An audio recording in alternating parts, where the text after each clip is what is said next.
Traffic reverts to previous arrangements on September the 3rd. An 11-year-old is shot and killed in Laventille, while a young doubles vendor is killed on his birthday. Also tonight in the sports news.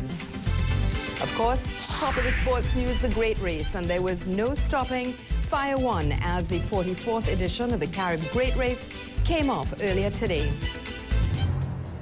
There is no pullback.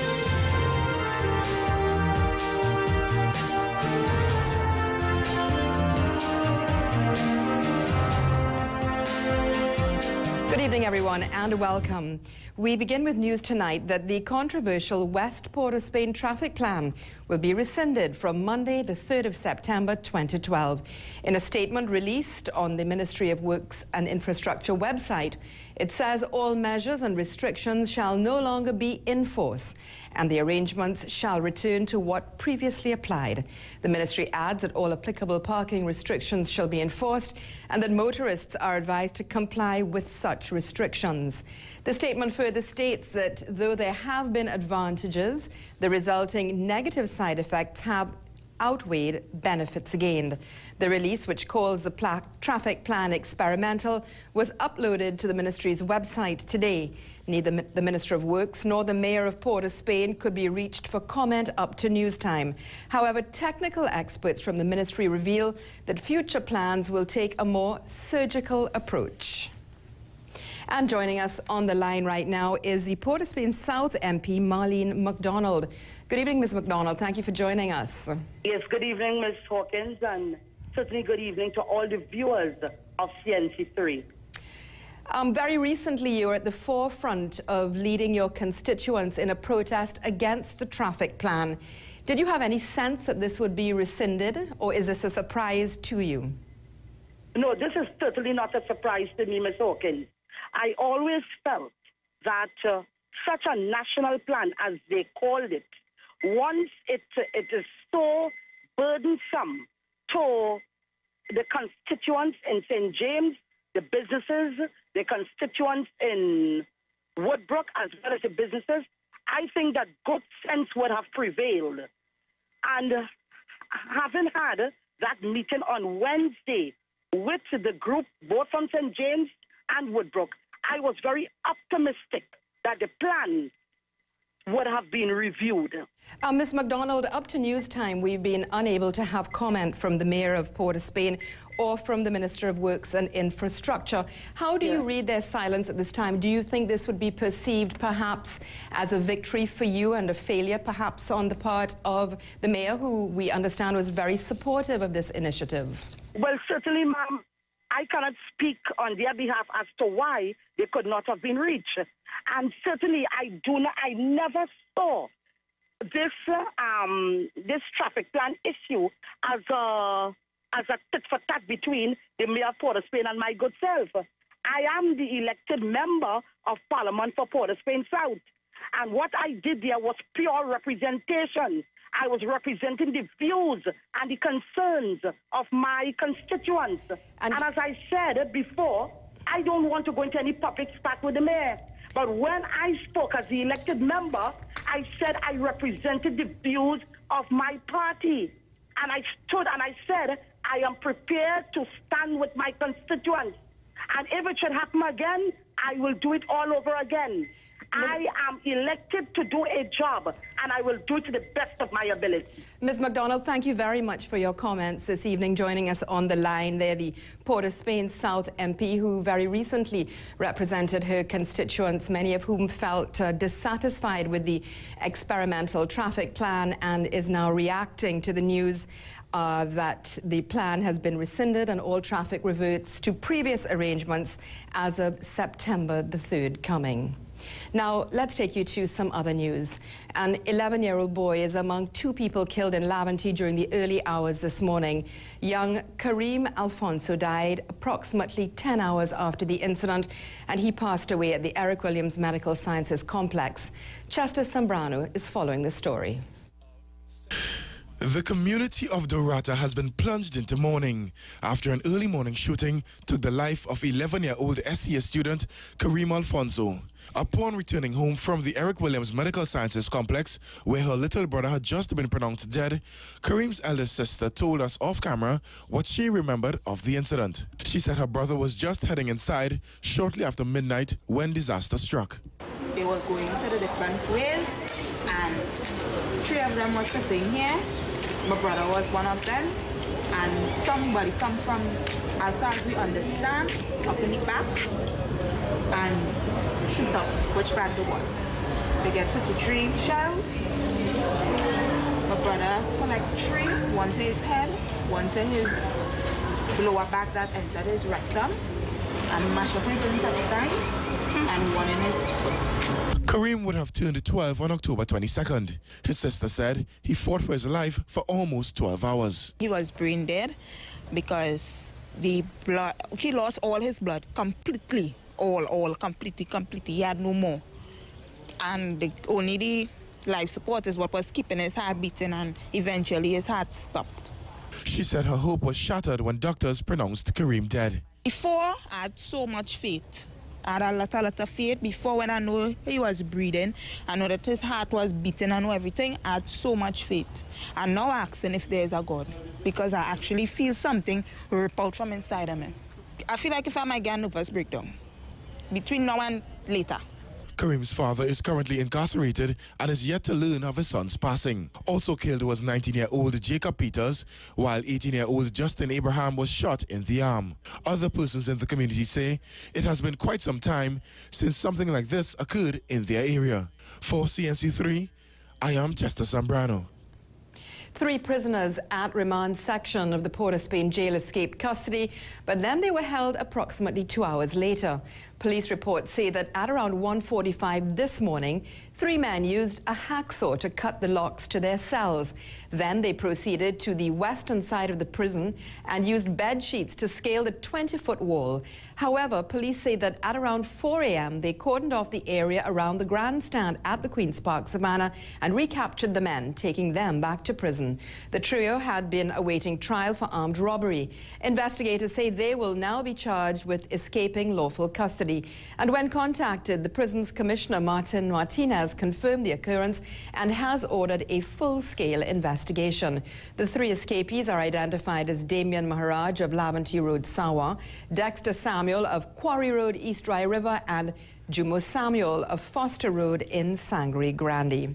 And in yet more crime news, a doubles vendor is killed just moments after turning 23 years old. And this incident occurred on Cipriani Boulevard in Port of Spain. Relatives claim it was all because a customer refused to pay for the doubles that he had already eaten. Our cameraman Neil Romain with reporter Chester Zambrano visited that family today, and they filed this report. No birthday cake or presents to open for Nathaniel Baggy this year. Instead of celebrations, his family is forced to plan his funeral. Relatives say Baggy had just come from a magic show with his sister and brother-in-law, Kes the Illusionist, as part of his birthday celebrations. They stopped off to eat doubles from his brother, who was selling at the time on Cipriani Boulevard. His family claims that an argument later ensued between Nathaniel and a male customer who refused to pay for an extra doubles. They say the man went into his car and returned with a knife and stabbed Nathaniel several times. This happened approximately 12:30 on Saturday morning. When CNC3 visited the Baggy residence, his mother Anjani was too distraught to speak. But his aunt Jamala told us about the moment she learned of her nephew's killing. A horrible phone call, 3 o'clock this morning. 3 o'clock this morning to be told that my nephew Nathaniel Baggy was stabbed to death. Shamala said, unlike her sister, she is not willing to pardon the killer's actions. As my sister said, she forgive them. I am not brave enough to say I forgive, because I have 2 sons as well and I can't face this. She told us Nathaniel was into the trade of air conditioning, had 2 young children to support, and was well respected in his community. That young man is loved by the entire community of Diego Martin. Everyone they couldn't believe it. He had 2 children, Nathaniel Jr. He have a baby, we didn't even name him properly as yet. Who gave them the rights? Who gave them the rights to take his life? It has been a very difficult few weeks for the Baggy family as the recent flooding severely damaged their home and now the loss of their loved one. A 21-year-old suspect has been arrested for the killing, and Shamala is calling for justice to prevail in the matter. For CNC3, I am Chester Zambrano. Let's take a break. When we come back, we have news for you that the former Prime Minister, Patrick Manning, is back at home after being discharged from the San Fernando General Hospital.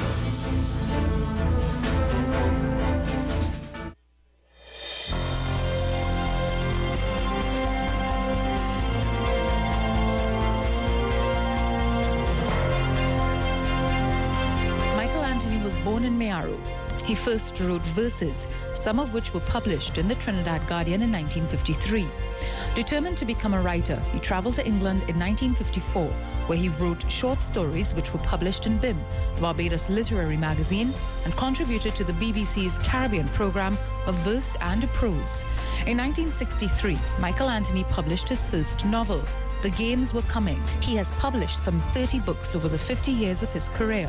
Apart from his novels, Michael Anthony has written several historical chronicles on a variety of subjects, including carnival and cities, towns and villages in Trinidad and Tobago. His work is an invaluable asset to students and researchers.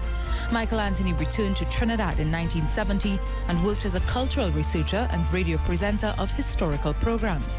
In 1979, he was awarded the Hummingbird Medal Gold for his contribution to literature, and in 2003, he received an honorary doctorate from the University of the West Indies. The 50 most influential personalities since independence. We want your view via text on Facebook and online at 50tt.guardian.co.tt.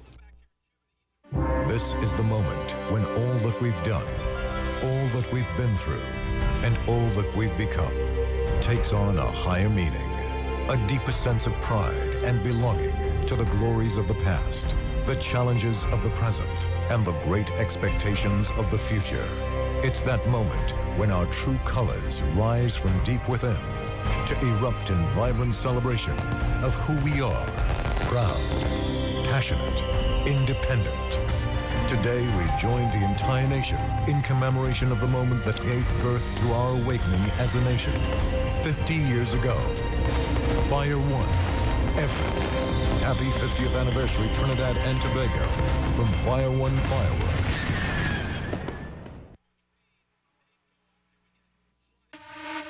It's gonna be a great day. Got my ginseng up, hey.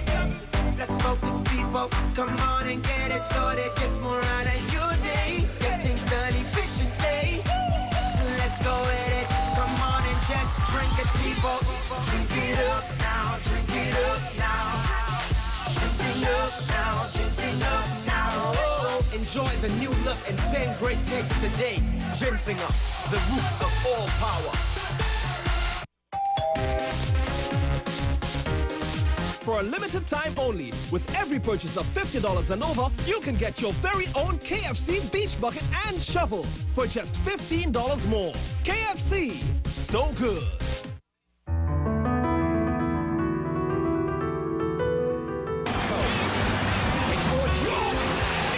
His constant smile, together with his scoring abilities, have earned him the nickname the Smiling Assassin. Hailing from Canaan, Tobago, Dwight Yorke is undoubtedly one of our country's most famous football exports. Yorke kicked off his career in 1989 and was a member of the Trinidad and Tobago Strike Squad. He went on to sign professional deals with international clubs such as Aston Villa, Blackburn Rovers, Manchester United, and Sunderland. At home, he has been awarded Sportsperson of the Year 1998 and Footballer of the Year 2005-2006. As captain of the Soca Warriors, he was instrumental in leading the team into the final round of their matches for the 2006 World Cup held in Germany. In Bacolod, Tobago, the Dwight Yorke Stadium was named in his honor. He is by far one of the most accomplished sportsmen in our country. Tobago-born Dwight Yorke, a legacy in sport.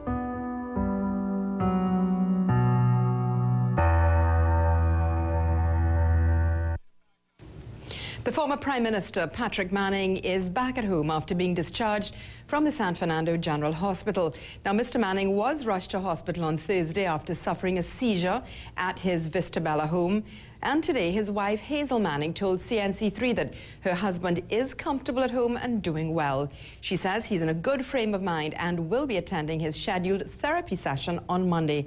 According to Mrs. Manning, doctors continue to carry out their investigations over Mr. Manning's health, and she describes his admission to hospital as a slight hiccup. She also wished to thank the staff at the San Fernando General Hospital for their care during his time there. Mr. Manning has been recuperating after suffering from a stroke in January of this year. A Maraval family is today living with fear that their home will soon fall into a river behind their home. Nizam Ali Lopez and her husband Keith Lopez have fled their home for safety, and they won't return until this problem is solved. They are appealing for assistance from all relevant authorities. Cameraman Neil Romain and reporter Chester Sobrano paid a visit to this family and brought back this report. Nasim Ali Lopez says she constantly has nightmares that the home she and her husband have worked so hard for will one day be washed away. Mrs. Lopez says 2 years ago, the back wall of their Villas of Lebor Moncoko Road home was ripped away by heavy rains. They lost 80% of their backyard. She tells CNC3 News that the developer constructed a fence wall, but that is now floating, and the recent rains have only brought horror. Every time it falls, the river, it comes down with a lot of boulders, and there is continual erosion of the land on our side. And there is no wall constructed by the ministry to prevent any further erosion, and that is our major concern right now. Mrs. Lopez laments that her many pleas have fallen on deaf ears. When the road started to collapse, the ministry came in and they constructed a wall to prevent further erosion, but the water instead, the river was directed to our house. And we have complained about it, and we've asked that they complete the wall, the river wall, to prevent further erosion, but nothing has been done to date, and this has been 2 years in making. She says all of her family's life savings are in the house, and it will be disastrous to see it washed away in the blink of an eye. My biggest fear is, the collapse of the house and losing everything that we have. The Lopez family is appealing to the Diego Martin Regional Corporation or the Ministry of Works to intervene and have the proper infrastructure put in place to save their home. For CNC3, I am Chester Zambrano. Coming up, we have for you this evening's Sportscast. There was no stopping Fire One as the 44th edition of the Carib Great Race came off today. TNT's cricketers come away with victory in a biting finish in the 2020 for 50 Cricket Festival at the Queen's Park Oval. And also tonight, the national cricketer Aaron Pollard takes a bride. All next on Sports.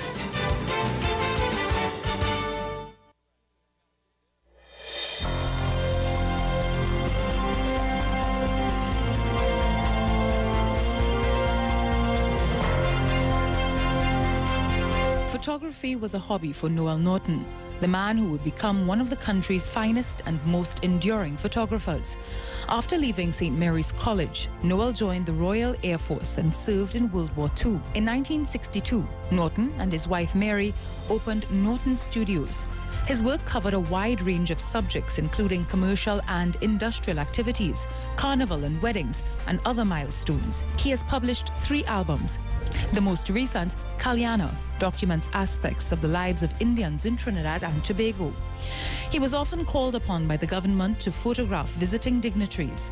In 1965, Noel began a long partnership with the Queen's photographer, Norman Parkinson, and traveled extensively, doing fashion photography for magazines such as Vogue, earning an international reputation. Noel Norton was awarded the Chaconia Medal Gold for his contribution to culture in 1991. He also received the Honorary Doctor of Letters degree from the University of Trinidad and Tobago. The 50 most influential personalities since independence. We want your view via text on Facebook and online at 50tt.guardian.co.tt. It's our mission. This is our vision. Making it happen. We're making a difference here and now.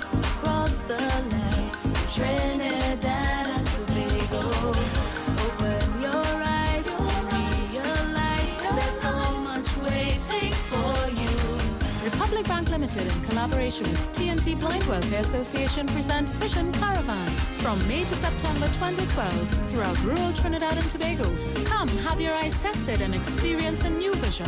See press for details. Open your eyes, become aware, make use of what's here for you. Be part of the vision now. In celebration of Republic Bank's 175th anniversary, Vision Caravan. Back to school troubles? Let us take away your worries. Shop at Keith Cann's Books Etc. in Port of Spain and San Fernando. You'll not only notice the difference in service, but the difference in your wallet. No one beats our prices. You can also email your child's book list at info@keithcannsbooksetc.com or fax 657-0468 in San Fernando or 623-1201 in Port of Spain, and we'll prepare it for collection. Keith Cann Books Etc. Your partner in education.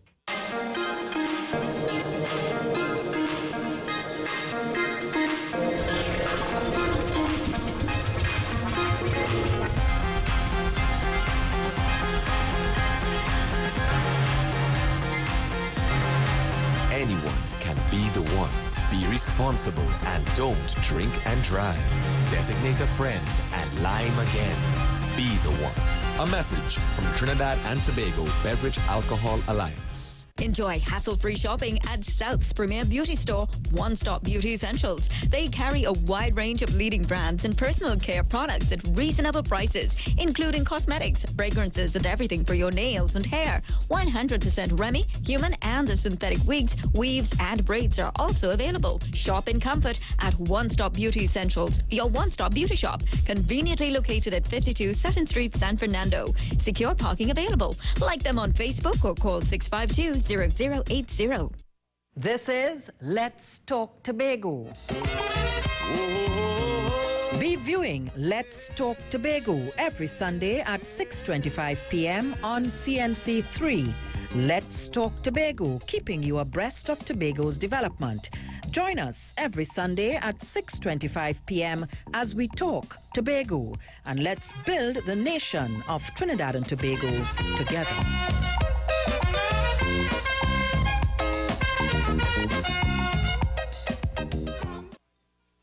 Fire One with driver Guy Costa and the Throttle Man, John Hadid, successfully defended their Carib Great Race title as the annual event came off today. 29 boats in 7 classes contested the grueling event, which started in front of the Hyatt Regency Hotel in Trinidad, finished in Scarborough at the harbour, of course, in Tobago. A large crowd gathered at the Hyatt Regency Hotel to witness the start of the 44th edition of the Carib Great Race. The crowd's favorite was the total female crew of Candyman. Following, there was a staggered start with the lower classes in power going out first. It was now the turn of the bigger boats, which included defending champion Fire One, Mr. Solo, Paramount, and Total Monster to have their start. And after their routine runs, it was on to the main course, which took them to the sister isle of Tobago. At the Scarborough Harbour, the scene was spectacular, with a huge inflated Carib bottle greeting the incoming boats, and the crowd added to the excitement on shore. After 1 hour 24:46, the first boat came into the finishing area. This boat turned out to be last year's winner, Fire One, with Guy Costa and John Hadid. The top 5 finishers were Fire One with a time of 1:24:46. Second was Stinging Metal in 1:29:48. Third was Gulf Dragon in 1:33:46. In 4th place was White Heat, and in 5th place was Rush. I know. Unbelievable is all I could say. That's all I could say. Unbelievable. I don't know how we won this one. 29 boats started, but only 12 finished. Mr. Solo, who has a record number of wins in the Carib Great Race, finished 9th overall. Reporting for CNC3 Sports, I am Astil Wren. And Brian Lara's 11 went down to the Trinidad and Tobago squad in a thrilling finish at the Quadrangular 2020 for 50 competition at the Queen's Park Oval last evening. Now, the Trinidad and Tobago squad, led by Danish Ramden, reached their required target with the final delivery of their allotted 20 overs with 3 wickets remaining. You won't see much better than this one. Smith followed soon afterwards, caught at the wicket for 49, 64 for 2. Lara on entry was given a standing ovation by the crowd. So he's going to take this 3. After settling in, Lara started to attack the bowlers, getting 4 on this occasion. And that's what the crowd's been waiting for. But on reaching 28, Lara was bowled by Shubman Ganga, 112 for 4. With the dismissal of Courtney Brown, Dwight York made his way to the crease. Lara's 11 went on to complete the 20 overs at 132 for 7, with York, the last wicket to be dismissed, run out for 4. TNT in reply lost Linda Simmons, bowled by Petra Collins, with a score on 10. Adrian Barrett was caught at the wicket by Brown off Fidel Edwards, 25 for 2. William Perkins on the counter hammered Dinanath Ramnarine for his second 6 of his innings. Perkins, though, was bowled by Dwayne Smith with a score 83 for 3. He made 23.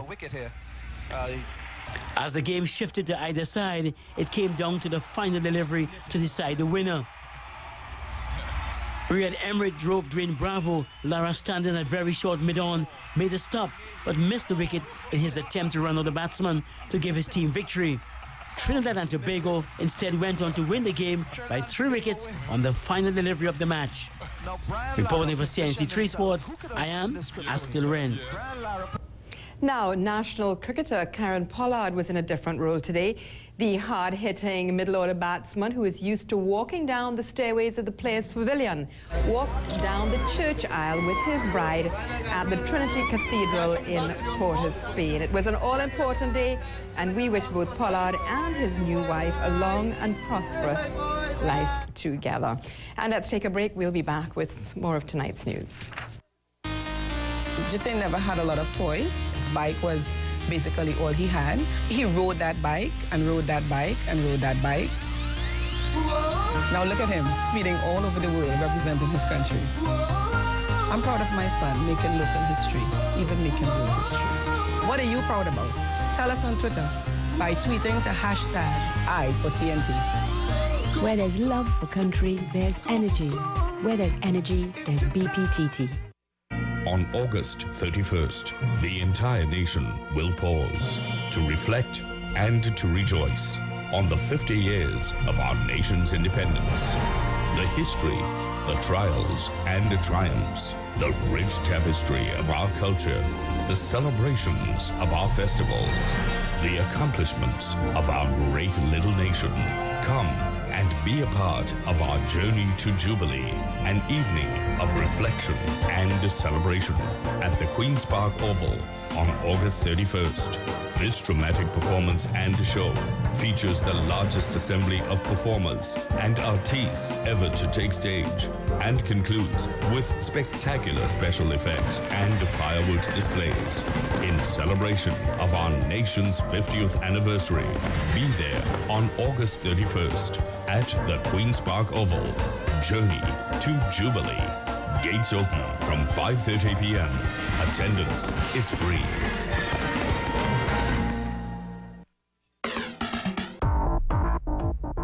Located at number 8 Forest Avenue, Coquille Village, San Fernando, Comfort Cooling is the ideal choice for all your residential and commercial air conditioning needs. York International is proud to announce that Comfort Cooling is our authorized dealer for all mini splits manufactured by York. We are confident that Comfort Cooling has the qualified engineers and technicians to do the design and installation of our units. So,